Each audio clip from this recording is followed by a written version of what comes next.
सगळ्यांचा आधार बनून थकलास ना,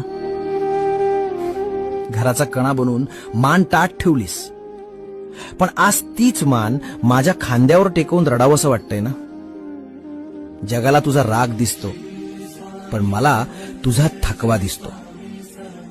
तू कधीच कोणासमोर हात पसरले नाहीस.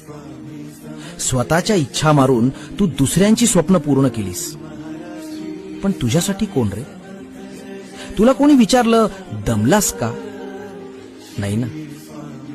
तुझ्या या दगडासारख्या दिसणाऱ्या शरीराच्या आत एक लहान मूल दडलंय, जे खूप एकटंय. आज तो मुखवटा काढून टाक. खंबीर माणसालाही रडण्याचा अधिकार आहे. जगाचा भार वाहणारा तू असलास तरी तुझा भार वाहणारा मी आहे.